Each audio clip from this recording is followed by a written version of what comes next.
অবশেষে দেখা গেল ডক্টর শিলা নামক এক মহিলা এসে বলেন যে এই ছেলেটি নাকি তাদের চিকিৎসালয়ে চিকিৎসাধীন ছিল, কিন্তু হঠাৎ একসময় সে চলে আসে। হ্যাঁ বন্ধুরা, ঠিক এমনটাই দেখতে চলেছে গীতা এলএলবি ধারাবাহিকের আগামী পর্বে। এপিসোডের শুরুতেই দেখা যাবে গীতা তখনও অজ্ঞান। মেঘ বারবার তাকে ডাকার চেষ্টা করছে। অগ্নিজিৎ মুখার্জি মণ্ডপে দাঁড়িয়ে গম্ভীর গলায় বলেন, আমি অ্যাডভোকেট অগ্নিজিৎ মুখার্জি। আর ওই যে মেয়েটা জ্ঞান হারিয়ে ফেলেছিল সে হলো গীতা এলএলবি। তাকে গীতা এলএলবি নামেই সবাই চেনে। আর আমি এই বিয়েটা মানি না, এই বিয়েটা অবৈধ। সে অলরেডি বিবাহিত, সে কোনোভাবেই দ্বিতীয় বিয়ে করতে পারে না। আমরা আইনি পদক্ষেপ নিতে বাধ্য হব। এই কথা শুনেই টিপের বাবা খুব রেগে যায়। তিনি রাগে কাঁপতে কাঁপতে বলেন, আপনি যদি জানেন তাহলে জানের কথা যে স্মৃতি হারিয়ে যাওয়া মানুষকে জোর করে তার পুরনো স্মৃতি ফেরানো যায় না। এটা হলো মানসিক নির্যাতন। এদিকে টিপ সঞ্জয়ের হাত ধরে তখন বলে, চলো সঞ্জয়, এরা নাটক করছে। ঠিক তখনই এক মধ্যবয়স্ক নারী ঢুকে পড়ে মণ্ডপে। সবার মুখ বিস্ময়ে। সে বলে, আসল সত্যি আমি বলছি, থামো তোমরা, আমি বলছি আসল ঘটনাটা কী। তখন অগ্নিজিৎ মুখার্জি তার দিকে ঘুরে তাকিয়ে বলেন, আপনি কে? আপনি এখানে কি করছেন? আপনি কে? আপনাকে তো আমি চিনলাম না। তখন সেই মহিলাটি নিজের আইডি কার্ড দেখায়, আমি ডক্টর শিলা বন্দ্যোপাধ্যায়, নিউটাউনের এক চিকিৎসালয়ের কেন্দ্রের মুখ্য চিকিৎসক। এই সঞ্জয় নামধারী ছেলেটি আমাদের রেজিস্টার্ড পেশেন্ট। এটা শুনে সবাই হতবাক। শিলা বলেন, ওর আসল নাম কি সেটা আমরা সত্যিই জানি না, কিন্তু ও গঙ্গায় গুলিবিদ্ধ অবস্থায় পড়েছিল। সেখান থেকে এক জেলে ওকে উদ্ধার করে হাসপাতালে পাঠায়। গুলিবিদ্ধ হওয়ার পর ওর মাথায় হয়তো আঘাত পায়, যার ফলে সে স্মৃতিটা হারিয়ে ফেলে। এরপর স্মৃতি ফেরার পরে তখন সে নিজের নাম ভুলে যায়। সে বলে সঞ্জয় নাকি যা একটা নাম, সে তার নাম সঠিকভাবে বলতেই পারে না। তখন আমরা ওকে কাউন্সেল করেছিলাম এবং চিকিৎসা করছিলাম, কিন্তু হঠাৎ একদিন ও হাসপাতাল থেকে উধাও হয়ে যায়। সেই থেকে ও নিখোঁজ, ওর কোনো খোঁজই পাওয়া যায় না। সবাই এই কথা শুনে একে অপরের মুখ চাওয়াচাবি করতে থাকে। এ কথা শুনে টিপ রেগে যায়। টিপ রেগে গিয়ে বলে, না, মিথ্যে কথা, মিথ্যে কথা বলছেন আপনি। আমি ওকে কোথা থেকে পেয়েছি সেটা আমি জানি। আপনি কেন মিথ্যে কথা বলছেন? তখন শ্রীলা ফোন করে বের করে ছবি দেখায়। বলে, এই দেখুন হাসপাতালের রেকর্ড, ওর চিকিৎসা চলছিল, ওর ফাইল নম্বর এটা, আপনারা চাইলে খোঁজ নিয়ে দেখতে পারেন। স্বস্তিক এসব শুনে চুপ করে দাঁড়িয়ে থাকে। সে কিছু বলতে পারে না। তখন গীতা হঠাৎ ধীরে ধীরে জ্ঞান ফিরে পায়। ও চুপ খুলে ফিসফিস করে বলে, স্বস্তিক, স্বস্তিক আমার স্বামী। তখন মেঘ কান্না ভেজা গলায় বলে, বৌদি তুমি ঠিক বলছো, উনি স্বস্তিক মুখার্জি। আমরা সবাই চেনার ভুল করিনি। সঞ্জয় ওরফে স্বস্তিক মাটির দিকে তাকিয়ে বলেন, তাহলে আমি কে? আমার কিছু মনে পড়ছে না কেন? তখন ডক্টর শ্রীলা এগিয়ে এসে বলেন, তুমি সত্যি স্বস্তিক, কিন্তু তোমার এখনও চিকিৎসা দরকার। এটা ঠিক সময়ে বুঝে নিতে পারলে হয়তো সব কিছু আবারও মনে পড়বে। গীতা তখন ধীরে ধীরে উঠে দাঁড়ায়।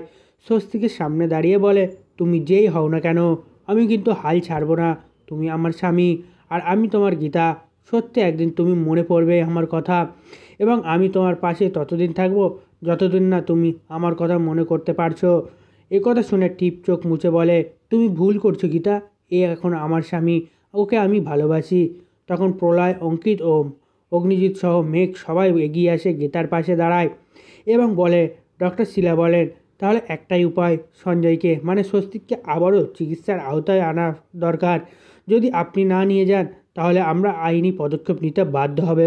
তখন স্বস্তিক ওরফে সঞ্জয় চারিদিক দেখতে থাকে, থমথমে হয়ে বলে, আমাকে সময় দিন, আমি জানি না কে আমি, কিন্তু আমি বুঝতে পারছি না, আমার মধ্যে হয়তো কোনো গণ্ডগোল হচ্ছে, আমি সেটা বুঝতে পারছি। অন্যদিকে আমরা দেখতে পাই যখন অগ্নিজিৎ মুখার্জি, প্রলয়, প্রিয়ঙ্বদা দেবীর বাড়ির উদ্দেশ্যে রওনা হয়, তখন বন্নি মুখার্জি সেটা দেখছিল এবং সেটা দেখেই সে সাথে সাথে কাব্যা আর কৃপানকে ফোন করে। সে বলে, স্বস্তিককে অবশেষে পাওয়া গেছে। অগ্নিজিৎ মুখার্জি আর তার প্রলয় তাকে আনতে গেছে, তাদের খোঁজ পেয়েছে। এ কথা শুনে কাব্যা হতবাক হয়ে যায়।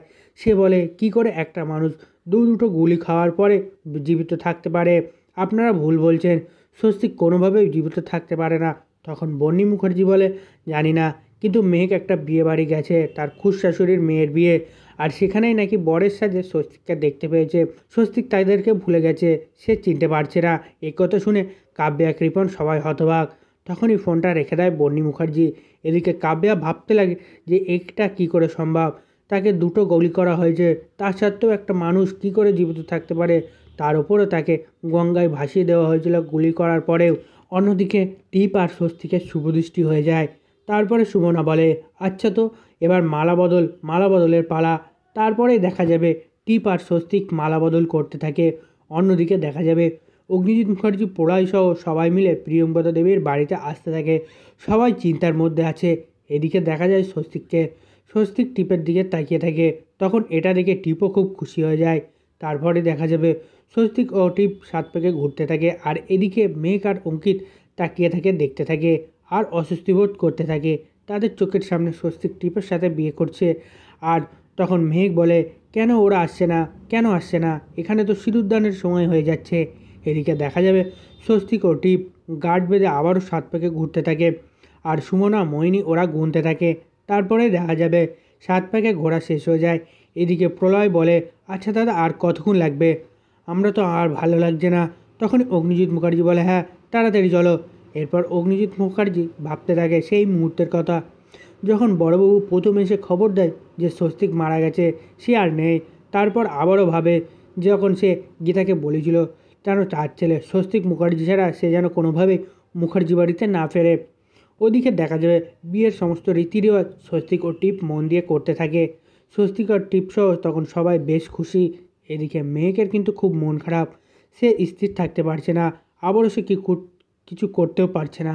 ঠিক তখনই দেখা যায় সেখানে গীতা এসে হাজির হয়। তখন গীতা টিপের বিয়েতে হতে দেখেই লুকিয়ে দেখতে থাকে। এদিকে প্রিয়ঙ্বদা শ্রীকে বলে, ওই মেয়েটা কোথায়? তখন শ্রী বলে, আচ্ছা দিদি তুমি কি শুরু করলে বলো তো? এখনও ওই মেয়েটা করছো কেন বলো তো? এখন তোমার মেয়ের বিয়ে হচ্ছে, সেদিকে একটু মন দাও, টিপের বিয়ের দিকেই মন দাও। তখন প্রিয়ঙ্বদা কোনো কথাই বলে না। এদিকে মেঘকে দেখা যায়, মেঘ কাঁদতে থাকে আর বলে, বাবারা তো এখনও এলো না কেন? কিন্তু এখানে তো সিঁদুরদানের সময় হয়ে গেল, বাকি সবাই কোথায়? এটা হতে পারে না, হতেই পারে না। এদিকে তখন ঠাকুরমশাই বলে, এবারে সিঁদুরদান হবে বলে সিঁদুর হাতে নিয়ে স্বস্তিকের দিকে এগিয়ে দেয়। এদিকে অঙ্কিত আর মেঘ কিছুতেই কিছু করতে পারছে না। তারা হাঁ করে দেখতে থাকে বিষয়টা। এদিকে তখন গীতা ধীরে ধীরে মণ্ডপে আসতে লাগে।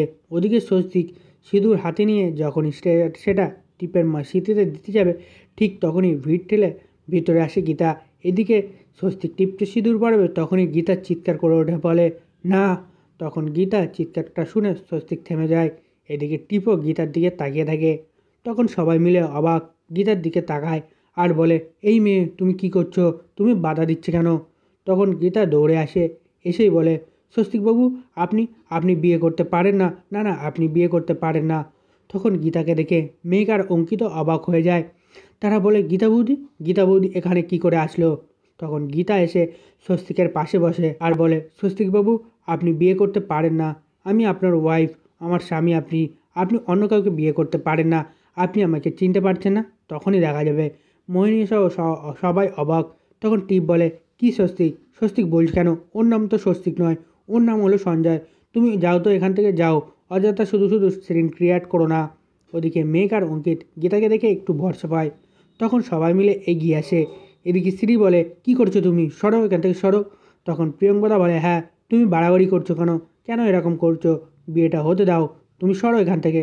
তখন গীতা বলে, না, উনি আমার স্বামী, উনি আর স্বামী স্বস্তিক মুখার্জি, উনি বিয়ে করতে পারেন না। তখন এই কথাতে শ্রী বলে, দেখো একদম বাড়াবাড়ি করবে না তুমি, ও তোমার স্বামী নয়, কি বলছো তুমি এসব? তখন গীতা বলে, স্বস্তিকবাবু আপনি আমাকে চিনতে পারছেন না কেন? দেখুন দেখুন আমি আপনার গীতা, আপনি আপনার দিকে তাকান। কিন্তু স্বস্তিক কিছুতেই গীতার দিকে তাকায় না। তখন শ্রী বলে, এই মেয়ে তুমি এরকম বাড়াবাড়ি কেন করছো? সুমনা বলে, তুমি সিঁদুরদানে তুমি এসব কি করছো, কি শুরু করেছো এসব? তখন মোহিনী বলে, অনেকক্ষণ ধরেই বাড়াবাড়িগুলো দেখছি, আর কিন্তু সহ্য করতে পারছি না, আর টলারেন্স করতে পারছি না। তখন সুমনা বলে, এখানে কি হচ্ছেটা কি বলতো? তখন টিপ বলে, সেটাই তো বুঝতে পারছি না তো। তখন টিপ সঞ্জয় মানে স্বস্তিককে জিজ্ঞাসা করে, এই মেয়েটা কি বলছে সঞ্জয়, তুমি কি ওই মেয়েটাকে চেনো? তখন স্বস্তিক বলে, না আমি ওনাকে চিনি না। তখন গীতা এই কথা শুনে অবাক হয়ে যায় আর বলে, কি বলছেন স্বস্তিকবাবু, আপনি আমাকে চিনছেন না, চিনতে পারছেন না আমাকে? তখন স্বস্তিক বলে, না, সরুন তো এখান থেকে, সরুন সরুন এখান থেকে সরে যান। তখন সেখানে মেঘ চলে আসে আর সে বলে, ছোটদা। তখন এটা দেখে সবাই অবাক হয়ে যায় আর বলে, ছোটদা মানে? তখন প্রিয়ঙ্বদা বলে, ছোটদা মানে কি বলছো তুমি? তখন মেঘ বলে, হ্যাঁ, এটাই আমার ছোটদা স্বস্তিক মুখার্জি। তখন তো স্বস্তিক অবাক হয়ে যায়। তখন গীতা বলে, আপনার কিছু মনে পড়ছে না? বলুন না, বলুন না, আপনার কি কিছু মনেই পড়ছে না? তখন প্রিয়ঙ্বদা বলে, ছোটদা মানে তোমার ছোটদাকে তো কেউ খুন করে গঙ্গায় ফেলে দিয়েছিল, তার জন্যই তো তোমাদের পরিবার শোকাগ্রস্ত। তখন মেঘ বলে, হ্যাঁ, আমরাও সেটাই জানতাম, কিন্তু এটাই তো আমার ছোটদা স্বস্তিক মুখার্জি, সে তো বেঁচে আছে। তখন তো একথা শুনে প্রিয়ঙ্বদা অবাক হয়ে তাকিয়ে থাকে মেঘের দিকে। এদিকে তখন টিপের বাবা বলে, তোমাদের কোনো ভুল হচ্ছে, এটা এটা তোমার দাদা হতে পারে না, তোমাদের ভুল হচ্ছে। তখন অঙ্কিত বলে, না কাকু, কোনো ভুল হচ্ছে না, আমি আপনাকে বলছি কোনো ভুল হচ্ছে না, এটাই হলো মেয়েকের দাদা স্বস্তিক মুখার্জি। তখন এ কথা শুনে সবাই প্রচণ্ড রেগে যায়। তখন দেখা যাবে কারো কথায় পাত্তা না দিয়ে স্বস্তিক আবারও টিপকে সুদূর পড়াতে যায়। তখন সেই মুহূর্তে গীতা স্বস্তিকের হাতটি ধরে ফেলে আর বলে, না স্বস্তিকবাবু, আপনি আপনি ওকে সিঁদুর পরাতে পারেন না, আপনি আমার স্বামী। তখন টিপ গীতার হাত ছাড়িয়ে ধাক্কা দিয়ে ফেলে দেয়। তারপরেই দেখা যাবে স্বস্তিক টিপকে সিঁদুরটা পরিয়ে দেয়। তখন তো গীতা দেখে এবং গীতা স্বস্তিককে দেখে কাঁদতে থাকে আর তার চোখ বেয়ে জল পড়তে থাকে। ওদিকে মেয়েকেও অবাক হয়ে যায় এটা দেখে। তারপরেই দেখা যাবে গীতা স্বস্তিকের দিকে তাকিয়ে থাকে আর তার মনে পড়তে থাকে যে স্বস্তিক তাকে কিভাবে প্রপোজ করেছিল এবং কিভাবে বিয়ে করেছিল। এসব কথাগুলো ভেবে গীতা প্রচণ্ড রেগে যায় স্বস্তিকের উপরে। তারপরে স্বস্তিকের দিকে তাকিয়ে বলে, আপনার আমাকে মনে নেই না? তারপরেই স্বস্তিককে একটা ঠাসিয়ে চড় মারে গীতা। তখনই স্বস্তিক অবাক হয়ে যায় আর সঙ্গে সঙ্গে নিজের গালে হাত দেয়। আর এটা টিপ দেখে প্রচণ্ড রেগে যায় আর বলে, কি করলে তুমি এটা? কি করলে তুমি? তুমি সঞ্জয়কে মারলে কেন? কেন মারলে? তোমার এত বড় সাহস, তুমি আমাদের বাড়ির আশ্রিতা হয়ে তুমি কিনা আমার স্বামীর গায়ে হাত তুললে? এত বড় সাহস তোমাকে কে দিয়েছে? তখন গীতা স্বস্তিককে বলে, স্বস্তিক বাবু, আপনি আমার দিকে দেখুন, আমি আপনার গীতা, আপনার আমার কথা মনে পড়ছে না? আমি আপনার গীতা, মনে পড়ছে না? আপনি তো আমার স্বামী। এই বলে জ্ঞান হারিয়ে ফেলে গীতা। তখন মেঘ গীতা বৌদি বলে চিৎকার করতে থাকে। তারপরে মেঘ গীতাকে নিয়ে একটা সোফায় বসায় আর চিৎকার করে আর বলে, গীতা বৌদি ওঠো, ওঠো। তখনই অগ্নিজিৎ মুখার্জি, প্রলয়, এলিন, ঈশা সহ সবাই চলে আসে। আর এসেই অগ্নিজিৎ মুখার্জি বলে, কি হয়েছে গীতার? তখন মেঘ বলে, ওই যে ছোটদা, ছোটদা বিয়ে করে নিয়েছে, তার জন্য গীতা বৌদি জ্ঞান হারিয়ে ফেলেছে। তখন অগ্নিজিৎ মুখার্জি বলে, কি বলছিস তুই? কোথায় কোথায় স্বস্তিক? তখন অগ্নিজিৎ মুখার্জি বিয়ের মণ্ডপে চলে আসে। তখন তো বিয়ের মণ্ডপে স্বস্তিককে দেখে অবাক হয়ে যায়। অগ্নিজিৎ মুখার্জি বলে, স্বস্তিক, তুই অন্য কাউকে কি করে বিয়ে করতে পারলি? তখন দেখা যাবে টিপের বাবা বলে, এই আপনারা কারা? আপনাদের তো আমি নিমন্ত্রণ করিনি, এখানে কি করে ঢুকে এলেন? টিপের বাবা তখন অঙ্কিতকে বলে, অঙ্কিত, এটা তোমাদের থেকে আশা করিনি, অনেক দিন পর দুটো পরিবার এক হলো। তখন স্বস্তিক বলে, আপনারা ভুল করছেন, আমি স্বস্তিক নয়, আমি সঞ্জয়, আর টিপ আমার ওয়াইফ। তখন টিপের বাবা বলে, আপনাদের তো সাহস কম নয়, আপনারা এখন কেন এরকম করছেন এখানে এসে? তখন এ কথা শুনে প্রলয় সহ সবাই তাকিয়ে থাকে। তখন স্ত্রী বলে, আচ্ছা, আপনারা কেন বাড়াবাড়ি করছেন বলুন তো, কেন বাড়াবাড়ি করছেন? তখন প্রিয়ঙ্বদা বলে, আমি তো কিছুই বুঝতে পারছি না, কি হচ্ছে এসব, কি হচ্ছে? তখন প্রিয়ঙ্বদার কথা শুনে শ্রী বলে, তুমি এখনও বুঝতে পারছো না? ওই মেয়েটা সব কিছু মনে আছে, মেয়েটা এতদিন ধরে স্মৃতি হারানোর নাটক করছিল। তখন টিপ বলে, চলো সঞ্জয়, তুমি আমার সঙ্গে চলো। তারপর এই বলে সেখান থেকে নিয়ে যেতে লাগে টিপ। ওইদিকে অগ্নিজিৎ মুখার্জি গীতার অবস্থা দেখে প্রচণ্ড ভেঙে পড়ে। তারপর স্বস্তিককে যেতে দেখলেই অগ্নিজিৎ মুখার্জি বলে, দাঁড়াও। তারপরে স্বস্তিককে এসে বলে, স্বস্তিক বাবা, তোর তোর আমার কথা মনে নেই? দেখ না, আমি তোর বাবা, তুই তো স্বস্তিক মুখার্জি, তোর আমার কথা কোনো কথাই কি মনে নেই? আমার কথা কি মনে নেই? আমরা তো সবাই জানতাম তুই মারা গেছিস, কিন্তু তুই তো বেঁচে আছিস, তুই তো দাঁড়িয়ে আছিস।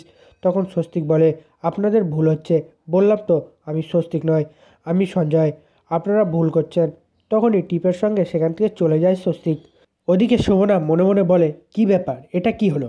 সবাই ওরা বলছে ওটা স্বস্তিক মুখার্জি, কিন্তু টিপ বলছে ওটা সঞ্জয়, কিন্তু কিছুই তো কিছু বুঝতে পারছি না, এখানে কি হচ্ছে? ওই মেয়েটাও তো বলছে ওর স্বামী, কিন্তু কি করে, এটা কি করে হতে পারে?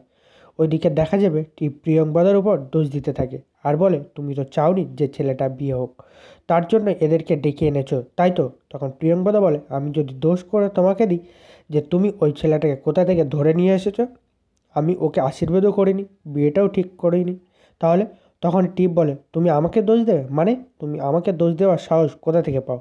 তখন স্ত্রী বলে, ঠিকই তো দিদি, ও ও কি প্রশ্ন করছে তোমাকে, তোমাকে তো উত্তর দিতেই হবে। তখন প্রিয়ঙ্গদা বলে, একদম চুপ করো, সব কিছুতে আগ বাড়িয়ে কথা বলে আগুন জ্বালিয়ে দেবে না, বুঝতে পেরেছো? এই ছেলেকে ও পছন্দ করে, তাই ও বিয়ে করেছে। আমি তো কিছু করিনি, আমি শুধু নিয়মকানুনগুলো পালন করেছি, আর কিচ্ছু করিনি। তাহলে এই ছেলেটা আরেকটা বউ কোথা থেকে আসে? যে মেয়েটা আমাদের বাড়িতে আসছে, সেই মেয়েটা কি করে বলছে যে ওর স্বামী? সেটার উত্তর তো আমিও তোমার কাছে জানতে চাইবো না? তখন টিপ বলে, তোমাকে উত্তর চাইতে কে বলেছে? আর যে মেয়েটা তুমি কুড়িয়ে এনেছো রাস্তা থেকে, যার কোনো বাড়ির লোক নেই, সেই মেয়েটা তোমার সঞ্জয়কেও স্বামী বলে কি করে দাবি করে? তখন প্রলয় বলে ওঠে, শুধু বাইরের মেয়ে নয়। এই বলে প্রলয় সহ সবাই এগিয়ে আসে, আর প্রলয় বলে তার পুরো পরিবার উপস্থিত। তখনই টিপের বাবা বলেন, আপনারা ভেতরে ঢুকে এলেন কি করে? না না, আপনারা কোন সাহসে ভেতরে ঢুকে এলেন? আপনাদের এত সাহস হয় কি করে? আপনারা বিনা নিমন্ত্রণে এখানে চলে আসলেন। এখন যদি আমি সিকিউরিটি গার্ড দিয়ে আপনাদেরকে ঘাট ধাক্কা দিয়ে বের করে দিই তাহলে? তখনই অগ্নিজিৎ মুখার্জি বলে, দাঁড়ান 1 মিনিট, আমাদের বাইর করে দেওয়া এত সহজ নয়। আপনি কে জানেন? আমি হলাম অ্যাডভোকেট অগ্নিজিৎ মুখার্জি। আর যে মেয়েটা আপনাদের বাড়িতে আশ্রিতা বলছেন না, যে জ্ঞান হারিয়ে ফেলেছিল, ও হলো গীতা, অ্যাডভোকেট গীতা। সবাই ওকে গীতা LLB নামেই চেনে। তখন একথা শুনে সবাই অবাক হয়ে যায় এবং অগ্নিজিৎ মুখার্জির কথা শুনতে থাকে। তো বন্ধুরা, এখানেই শেষ হয়ে যায় আজকের এপিসোড। যদি এপিসোডটি ভালো লেগে থাকে তাহলে ভিডিওটি লাইক ও চ্যানেলটি সাবস্ক্রাইব করে দেবেন। ধন্যবাদ।